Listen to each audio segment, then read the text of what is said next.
খুব টায়ার্ড অবস্থায় এসেও স্বস্তি পাচ্ছি যে আমি কয়েকটা দিন একটু আলাদা আলাদা ছিলাম, আবার পুরাতন জায়গায় ফিরে এসেছি।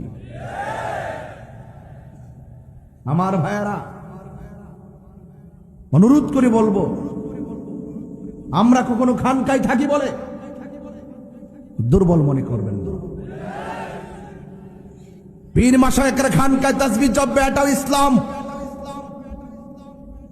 পীর মাশায়েখরা খানকায় মুরাকাবা করবে, এটা ইসলাম। পীর মাশায়েখরা খানকায় ধ্যান করবে, এটা ইসলাম। পীর মাশায়েখরা খানকায় বসে বসে শান্তির বাণী পৌঁছাবে, এটা ইসলাম। সেটা মনে রাখো। পীর মাশায়েখরা খানকায় বসে মুরাকাবা করে বলে দুর্বলতা মনে করবে না। আধ্যাত্মিকতা এটা দুর্বলতার বাণী নয়, আধ্যাত্মিকতা একটি শক্তিশালী বাণী।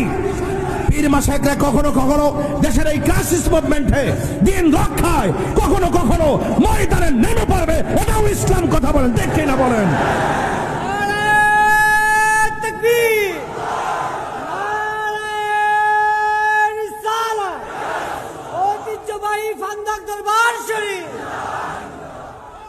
উদউ ইলা সাবিলি রাব্বিকা বিল হিকমাহ ওয়াল মাউইজাতিল হাসানাহ।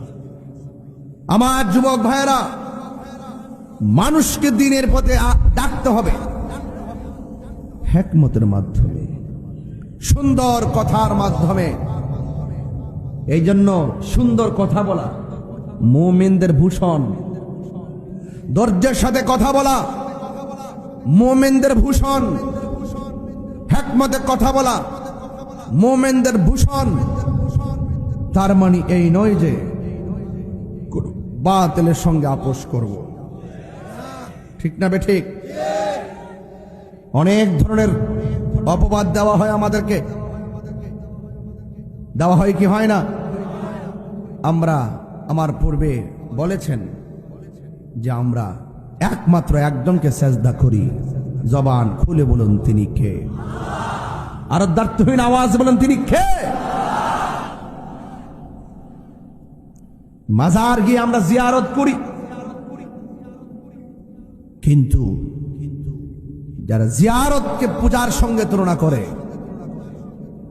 রাসূল পাকের যে জিয়ারত করে যে সুন্নাত, এই সুন্নাতকে তারা বৃদ্ধাঙ্গুল প্রদর্শন করে।